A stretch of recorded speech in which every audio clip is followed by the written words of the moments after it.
Hi, I'm Emily. Today is Monday, March 11th, 2013, and this is episode 13 of Holding the Sticks, a hockey-themed fiber arts podcast.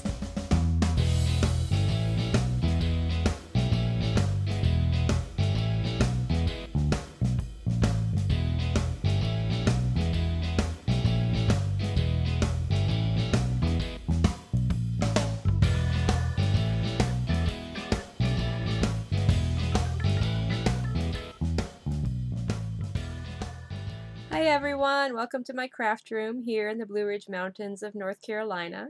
It may be a little bit more of a discombobulated episode today. I've got a lot to get done before I leave for my trip to Atlanta, and may not be quite as organized as usual today.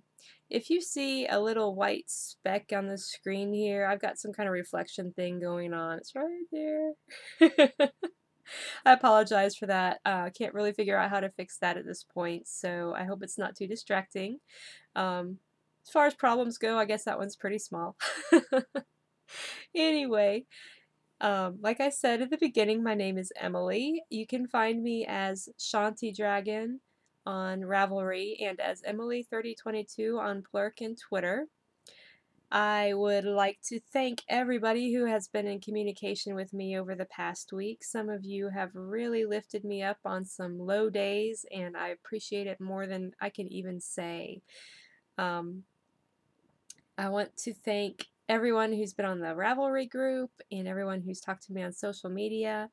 And of course, everybody who just downloads and watches the show. It's a lot of fun to do this for y'all, and I hope that you will enjoy this show too today.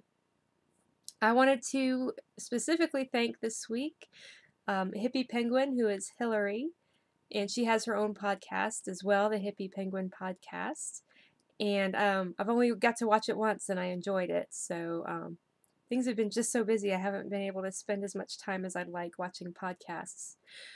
But she gifted me a hat to knit for Mom, and I so appreciate it. And it's a beautiful little hat that she actually designed. So this is the lattice cable hat. And I always swore I would never do this, but just for time's sake, I'm gonna show pictures on my iPhone here. And it's looking like I'm getting a pretty good shot there.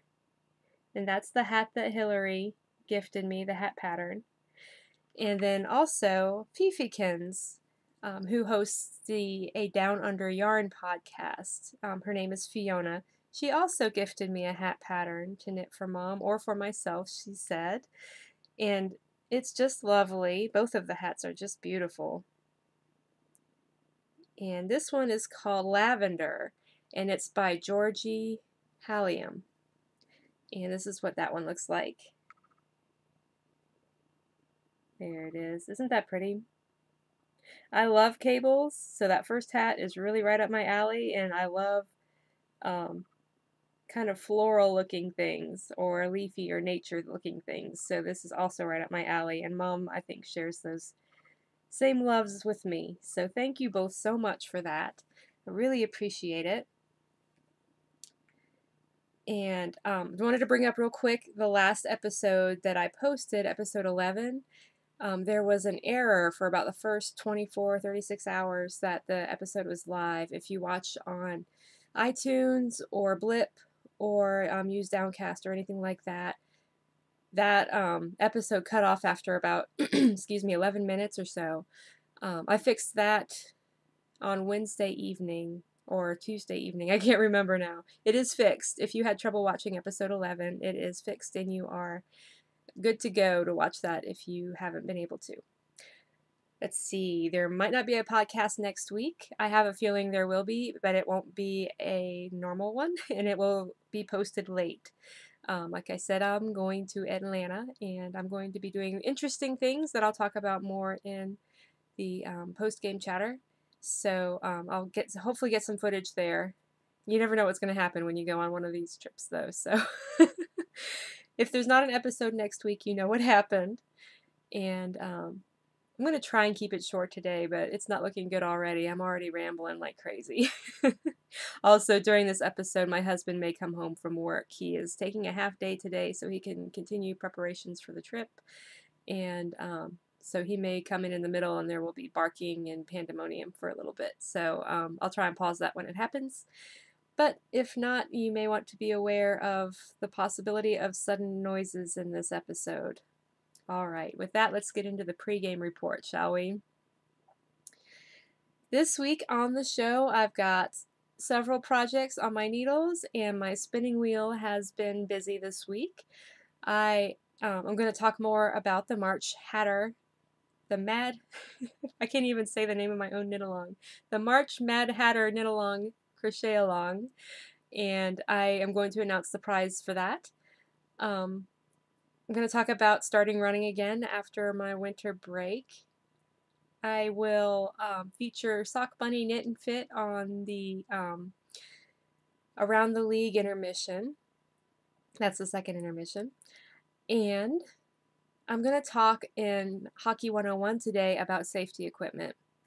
So I'm going to skip a week on the minor penalties and talk a little bit about the safety equipment that the hockey players wear. And of course, in my post-game chatter, I'll give a quick mom update and talk about what's been going on in my world this week. So with that, let's get into the first period.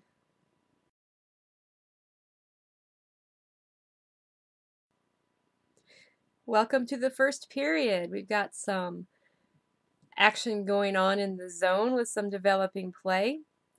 I wanted to let you know first, before I get into my current projects, what I am wearing today. I have my Dark and Stormy sweater. I call it, on my Ravelry project page, it's called the Stormy Ocean sweater because of the color of the yarn.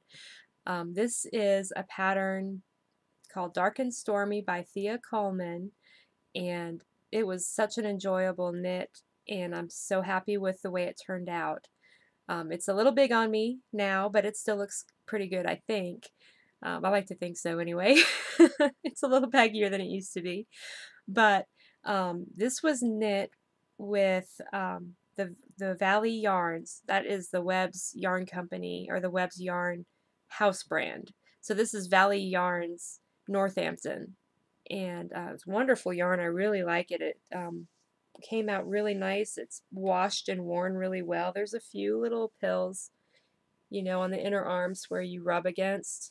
But other than that, I'm going to get a little closer here so you can see how well stitch definition still is. I made this a couple years ago and I've worn it several times.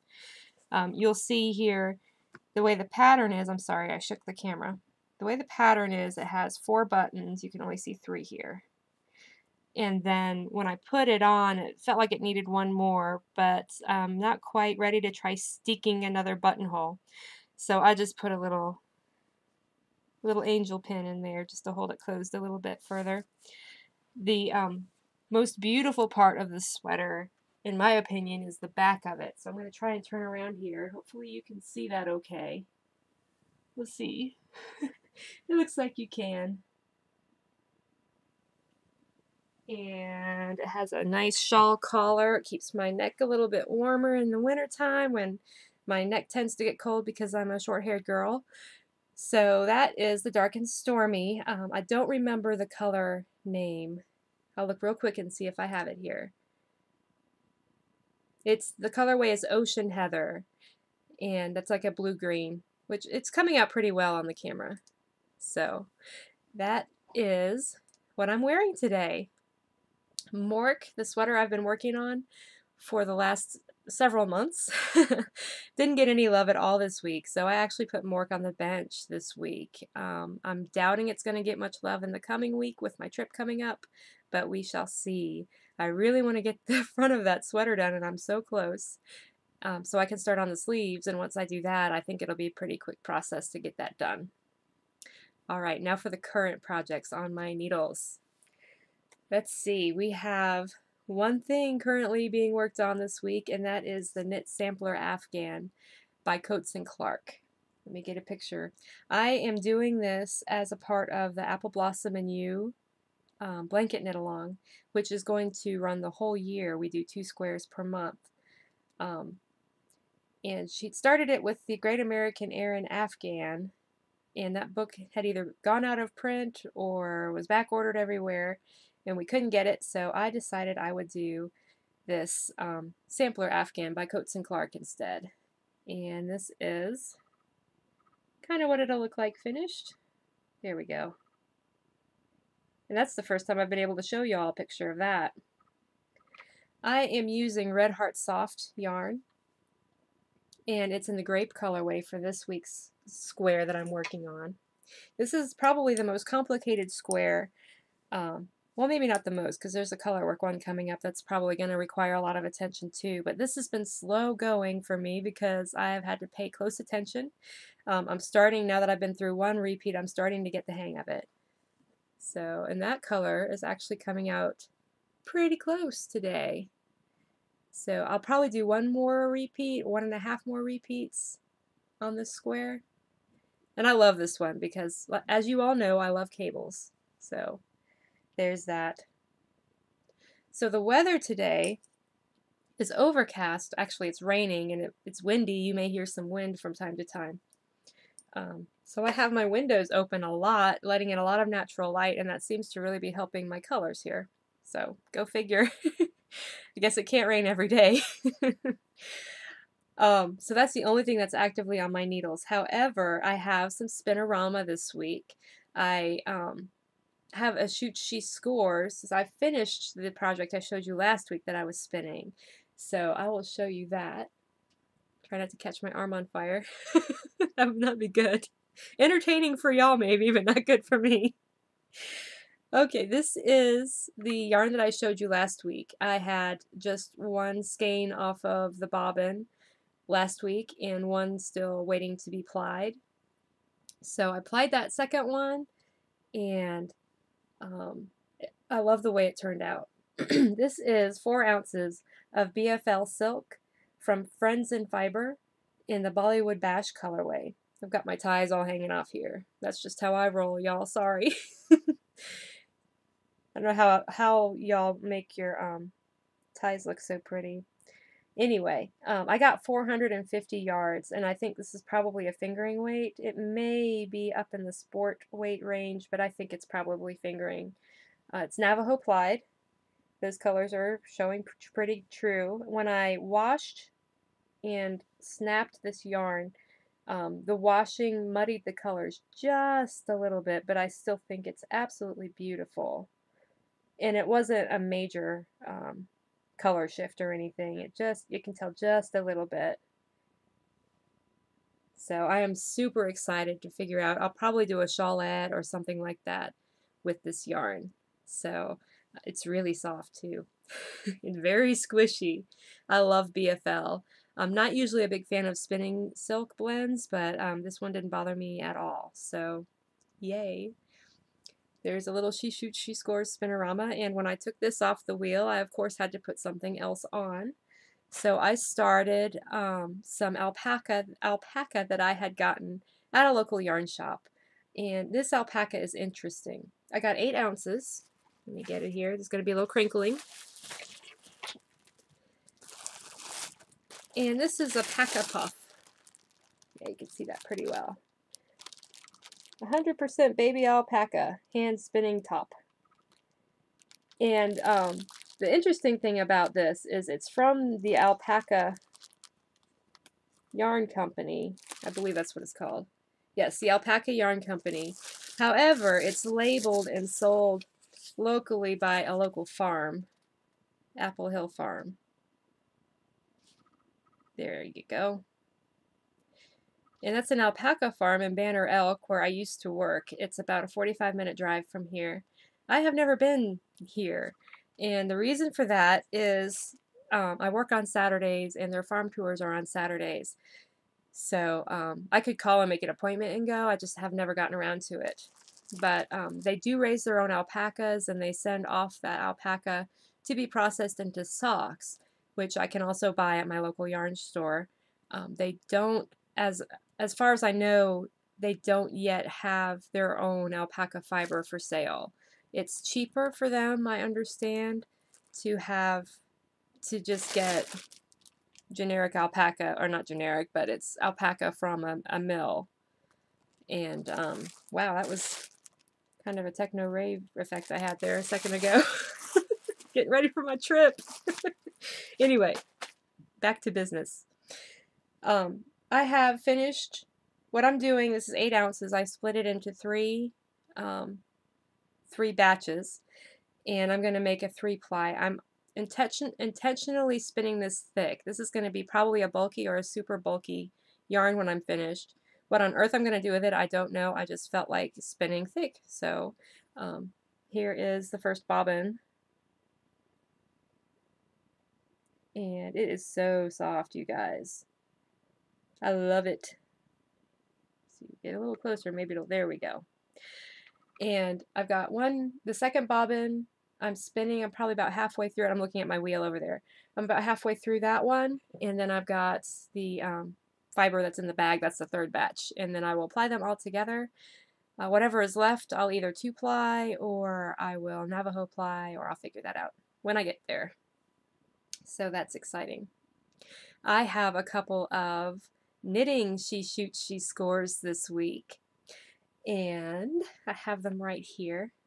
The first one is, these are both hats for Mom that I have knit, so Mom, you can be expecting these in the mail shortly. I will try to get these sent out before we leave for Atlanta, just so you have them.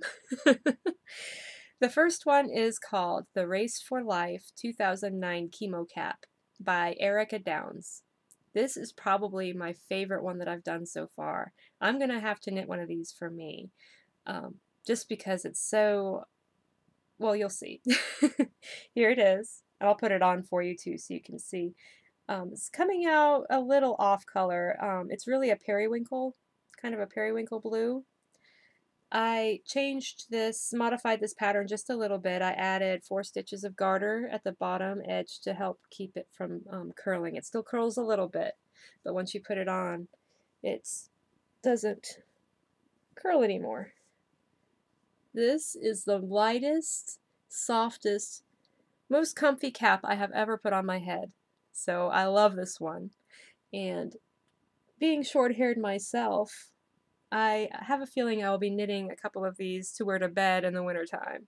We're getting past those really cold days here now, but next winter it will get cold again and I will want something on my head when I go to bed. So there's that one. This was knit with Cascade Cherub DK in color 34. I love this yarn, you guys. Machine wash and dry. It's an acrylic nylon blend, and the colors are gorgeous. So US size 8 5mm needle for this one, which with a DK yarn makes for a kind of a loose knit. You can't see through it or any, well, you can kind of see through it if it's backlit.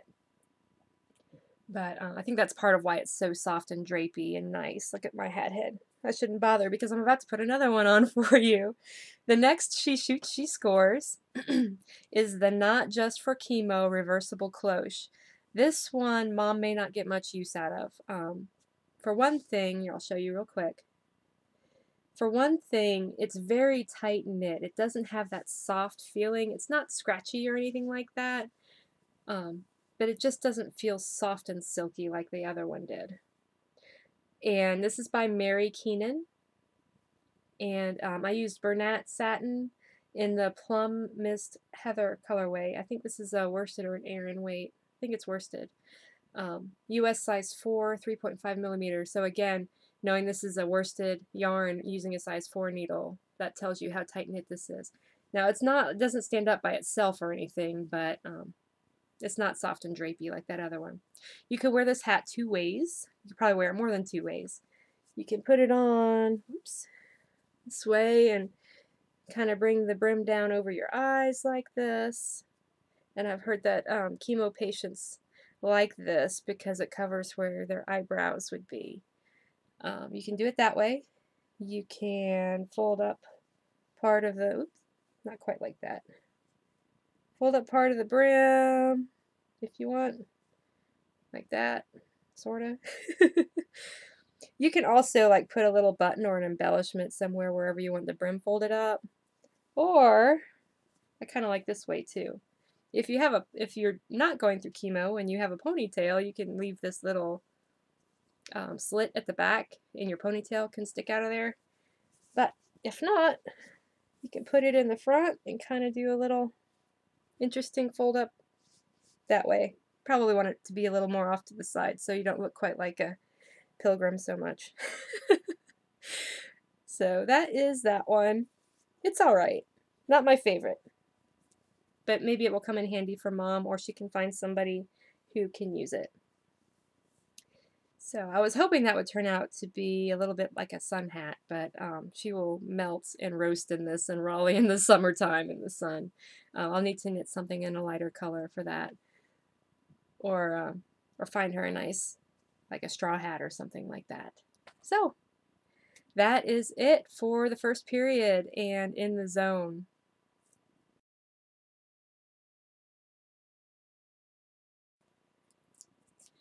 First intermission is the Rec League, and that's where I talk about knit-alongs, spin-alongs, craft-alongs of all kinds.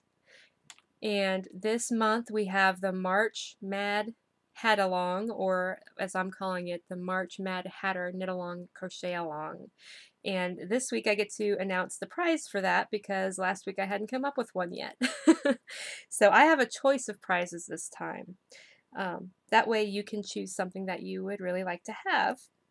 I have two choices of stitch markers, or the third choice will be any Ravelry giftable pattern, $5 or less.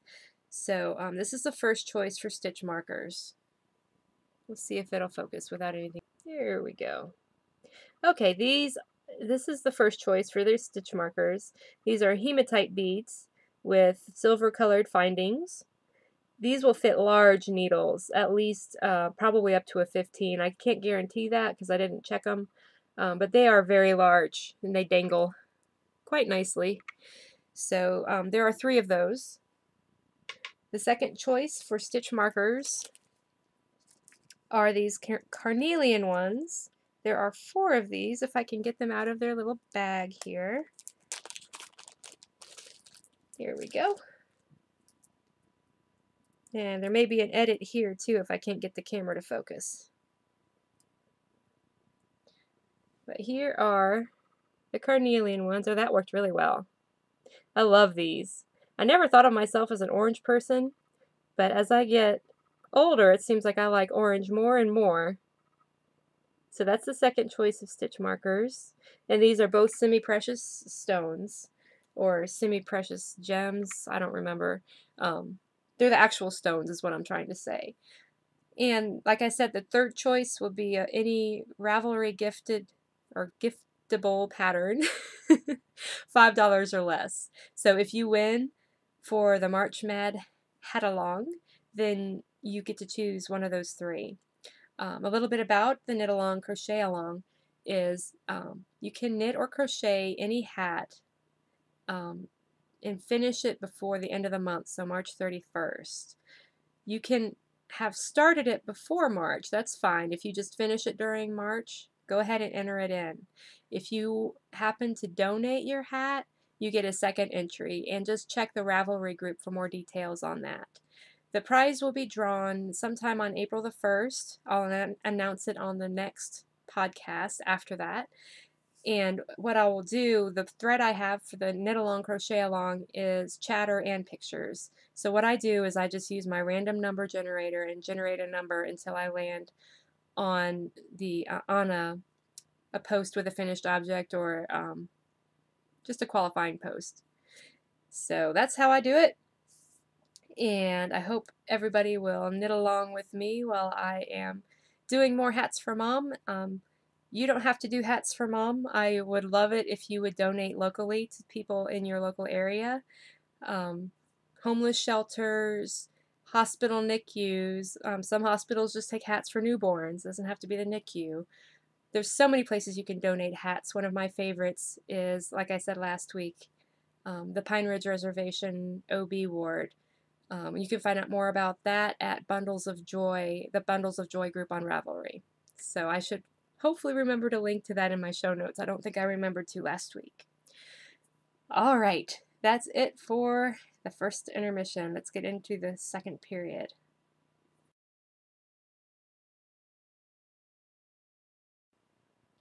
Time to hit the training room in the second period. It has been a good week for me in my training room. I don't have any tips this week. I'm just going to give you a quick overview of my fitness week in review. I'm really excited because as cold and snowy as it was at the beginning of the week, by the end of the week we were in the 50s, and I got to go out for my first run of this season on Saturday. I did 1.9 miles of 1 minute running, 1 minute 30 walking intervals. So I would run for a minute and then walk for a minute 30, run for a minute, walk for a minute 30. I had a 5-minute warm up of walking. Then I did the intervals 6 times, and then I had a 5-minute cool down for walking.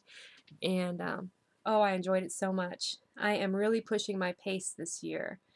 For this running season, I would like to get my 5K time under 35 minutes. Um, when I ran my first 5K in October, I was around the 40-minute mark. So that's pretty slow, but that's all right. I finished the race, I ran the whole thing, so I was very proud of myself. I would just like to push myself a little bit. So that's why I'm starting the Couch to 5K over again and running the intervals faster instead of holding back. Well, I'm holding back a little bit. I'm not sprinting or anything. But instead of really jogging slowly, I'm trying to push it a little bit to try and get that time up there. So this is my chart, what my chart's looking like. And what I do is I just take a random colored pencil and color in the squares. So the colors don't mean anything. As you can see, I am 2 miles away from my first $18 reward here. So I'm looking forward to choosing some beautiful spinning fiber or maybe a shawl pin when I get back from Atlanta. So let's do this. And there we go. I was all blurry. Can't have that now, can we? So if you haven't heard of Couch to 5K, I guess this will sort of be my tip for the week, and I've mentioned this before. It's a wonderful way if you're interested in trying running. It's a great way to get off the couch and work your way gradually toward running a 5K race. I did it starting about this time last year, and literally when I started, I couldn't even run a quarter of a mile. Heck, I couldn't even run 100 feet when I started without just being completely out of breath and feeling like I'm going to keel over. So it took me in over the course of the summer to go from that point to being able to run an entire 3.1 mile race. Now, mind you, I ran alongside a speed walker, so I was pretty slow, but I ran the whole 3.1 miles, and I was so proud. I still am proud of that accomplishment. So I will try and link in my show notes. I'll put a link in here too, just so you know where to look for the Couch to 5K program. If you have a smartphone, there are apps available, and that's how I did it. But you can also just use a stopwatch instead and go low tech too. Sometimes I wonder about all this technology. It's just everywhere. As some of you know, I had a very good checkup at my doctor's appointment back on Valentine's Day regarding my blood pressure. So she told me I could start weaning myself off of my blood pressure medicine, and I was just taking a diuretic. So I'm down to half a pill once a day. This week coming up, I'm going to take half a pill about every other day, just to slowly wean myself down off of this. I have found that I'm not being so good about drinking enough water lately. And so when my husband and I went shopping yesterday, I went and picked myself up a fun new water glass for me to use. And it is a Cool Gear cup with a little straw and everything. I got this at Walmart for, it was less than $5, and it's a double walled, so it'll keep stuff cold longer. The top of it screws on, so if I dump this over, it'll spill, but it won't spill as quickly as an open glass will. It's not difficult to clean or anything. That's always a big issue because I don't like to mess with stuff. We don't have a dishwasher. We wash everything by hand. This is 18 ounces. So if I fill it up to here, I'm assuming that's about 16 ounces, or, you know, that's the equivalent of 2 8-ounce glasses of water. which means I need to drink at least 4 of these every day. And if I liked this, I would also get one to keep at work, and I do like it. So next time I'm over at Walmart, I'll probably grab another one for work. And so that's been helping me. I actually have drank a lot more water. Go figure, just because it's in a cute glass like that. Whatever works, right?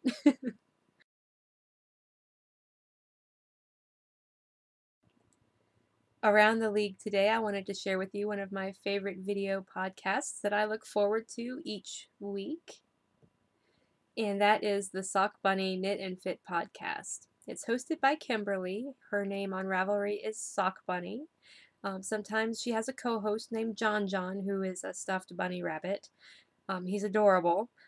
She is the one who inspired my fitness poster, because she has the fitness poster reward thread going on in her group. Kimberly is a knitter, a spinner, and a crocheter. She also does various other crafts like cross stitch and things like that. And she'll often show projects from other crafts, which is always really interesting to me. I enjoy it. It's usually just a quick little segment, though. So if you're kind of put off by that, don't worry about it. She doesn't, go on and on about cross stitch or anything. Which actually, when I was younger, I used to cross stitch a lot. So I really love seeing that. She dyes yarn and fiber and has an Etsy shop at Sock Bunny Studios. .etsy.com, I think, is how the address works. But if you go to Etsy and search Sock Bunny Studios, all one word, you'll find her. She's got beautiful bright colors. I love them. I have had my eye on a particular skein of yarn for a while, so that may be coming home with me here soon. Or coming home to me, since I'm not going to go pick it up. She lives in Florida, and she has a fitness segment in each of her podcasts. And she has the grandmother of all fitness posters. It's awesome. It's like this huge poster board like you would have had for the science fair in school, and she has her rewards all marked out. It's like a grid. She's got a whole grid of her mileage, and she puts a sticker on each mile when she completes it. And when she finishes her goal, which I think is 1,000 miles, then she's rewarding herself with a stay at one of the Disney resorts, which is really cool. So she is a big inspiration in my fitness journey. So go check her out. Sock Bunny Knit and Fit podcast. Here's a link.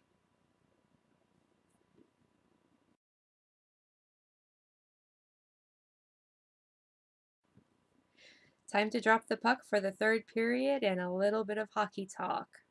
Hockey 101 this week. I'm going to take a break from our minor penalties that I've been going through to talk a little bit about player safety and the gear they wear to keep them safe. If you are a hockey fan, likely you've already heard that last Tuesday night, Mark Stahl of the New York Rangers took a slap shot to the eye, and this is what has brought this on. I wanted to talk about the safety gear that players wear and the safety gear that, in my opinion, players should be wearing but don't. So just a little bit of history on protective gear for hockey players, namely headgear.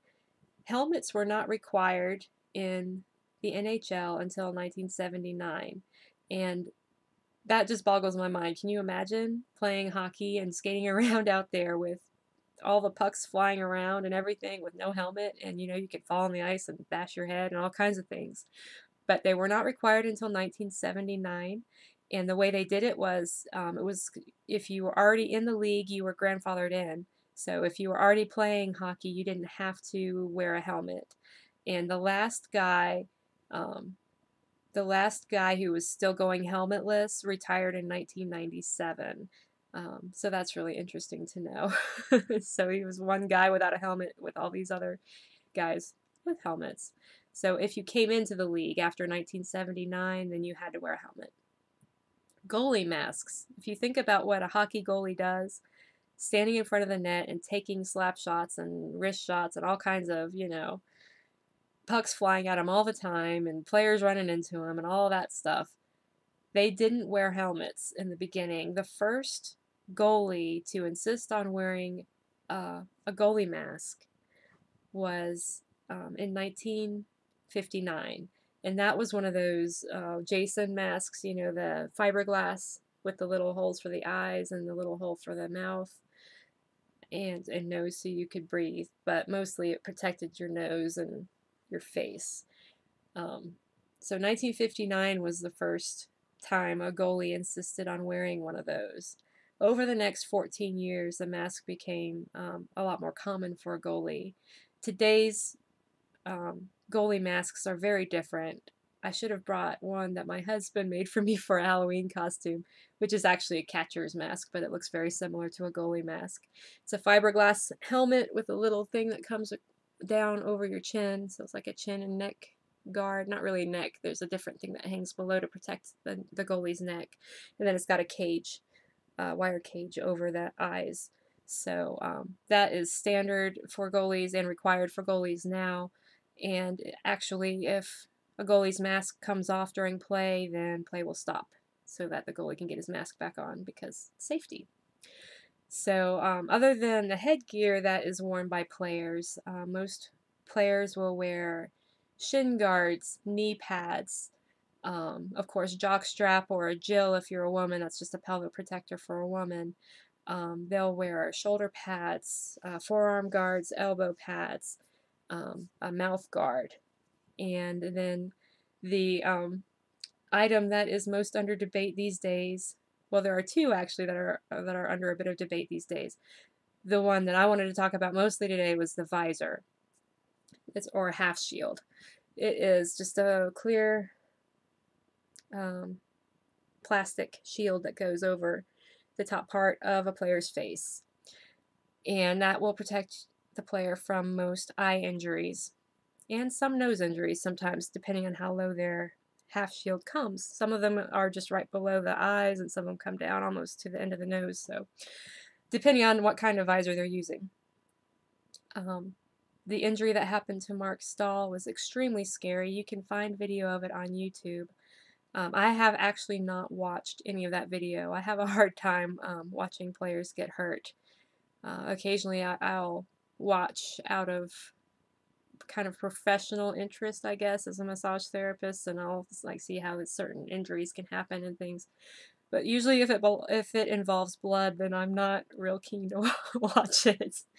So it sounds like what happened was he's a defenseman for the New York Rangers, and he was defending his goal, and somebody took a slap shot at the goal, and it hit him just right in the eye. The rumor was that it had hit him flat, so it had actually like just swollen up around his eye. The doctors are saying that he is expected to make a full recovery. Sounds like he may have some vision loss currently, but they're kind of being hush-hush about all of that. It's a scary thing to see happen, and it's, it makes you a little bit angry that it's something that totally could have been prevented. Now, there are some injuries that just can't be prevented, but if he'd been wearing one of those visors, then, the puck would have either bounced off of the visor, it may have broken the visor, but it wouldn't have hit his eye full force. So, that's just one thing. A lot of fans are really questioning why players aren't required to wear them, and what the big deal is if they would just start grandfathering in, like they did with helmets, that any new players coming into the league would need to wear one of these visors. The thing is, in all of the minor leagues, any of the junior hockey leagues, they're required. North American college hockey, they wear a full cage over their faces. All of the players do. The AHL, which is the league that my Charlotte Checkers play in, all of the players in the AHL are required to wear the visors. So it wouldn't be that big of a deal. And, everybody's questioning, why isn't this a priority? Because there have been several of these eye injuries that could have been prevented in the last several years. So I guess that's my soapbox for this week. If you know any hockey players, tell them to wear their visors, wear their half shields. It's important. It's good for your eye health. As far as my week in review for hockey, just with my Checkers and my Hurricanes, My checkers have been struggling quite a bit. They are plagued with injuries and call-ups. I don't know if I can call call-ups a plague, but the injuries are definitely a plague. Not only are we missing Zach Dalpe and Andreas Nodal, but I know Luke Pither was injured last night. Mikel Jordan was injured recently, and we have a very short bench right now. Short bench is when you're short players. You don't have as many players to go out on the ice. And in spite of all of these injuries, the Hurricanes keep calling people up, and so that shortens the bench even more for the Checkers. They didn't have a terrible week. They won 2 and they lost 2, but some of those losses were kind of stinging losses. So I don't know any loss that doesn't sting a little bit, but these were kind of large, big gap in the number of goals on each side kind of losses. Jenny, who is Dream of Colors on Ravelry, is a season ticket holder in Charlotte for the Charlotte Checkers, and she saw Zach Dalpe on Tuesday night in the press box, I believe is where he was, and she said he looked fine. He was walking around. So that was really good to hear, because I hate it when any of the guys are injured, but when it's your favorite player, it's even worse. So I was super happy to hear that he's doing pretty good. And the following morning he had knee surgery, so I'm sure he's hobbling a little bit now, but hopefully he will be good to go and 100% before too much longer here. And we did play the Norfolk Admirals again, and that was the team we were playing when Dalpe and Nodal both got hurt. It was Clark. Clark was the player who injured both of those guys. There was no disciplinary action taken. By all reports, Clark is a pretty clean player for the most part.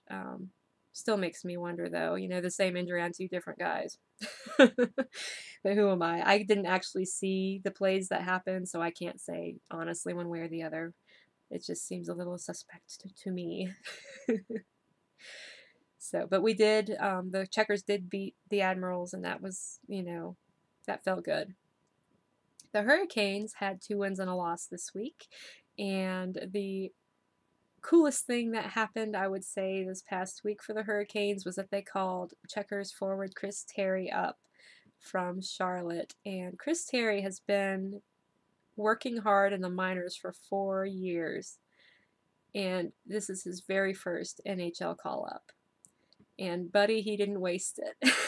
He went out there and got his first NHL goal in his first NHL game, and it was the goal was the game-winning goal. So I was so proud. It was so funny to see my Twitter timeline explode when that happened, because I follow so many Checkers fans, and they were all, some of them were saying, "I'm crying right now. I'm in tears, and we're so proud," and all this stuff. It was just one right after another, after another, after another. It was so cool. So that was definitely a highlight of my hockey week.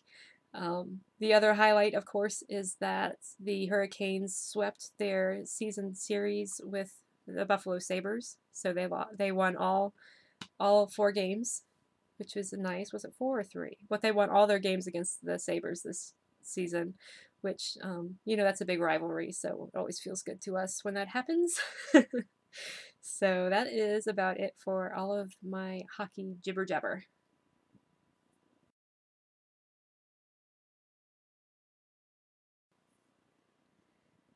All right, welcome to the post-game chatter. I am drinking some nice tea. Just some PG tips this morning with a little milk and sugar. This is my first cup of the morning, and this is my Checkers mug, which I would love to buy several more of these. I have never seen them on sale. I won this in a social media giveaway early last season, and was super excited. My husband and I have joint custody of the Checkers mug. I get to use it during the week, and he gets to use it on the weekends. So that's funny. Eventually, hopefully, we'll be able to get another one so we don't have to share one anymore. But one of my very favorite mugs. Go Checkers! So, post-game chatter. Really quickly, I'll do an update on Mom and how her cancer treatment is going. If you are a new viewer, Mom was diagnosed with breast cancer recently.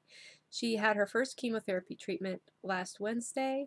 The treatment itself was a lot easier than she expected it to be. The day after was not too bad, and then it got a little rough for a few days there. So Mom has been very, very tired. No energy at all. She says it feels like she has mono. If you've ever had mono, that is definitely no walk in the park. So I'm hoping she's feeling a little better today. I'll give her a call here in a little bit and check in on her. But keep your prayers and your good thoughts coming. And if you want to do something to help us out, I have opened a thread on the Ravelry group called Make Us Laugh.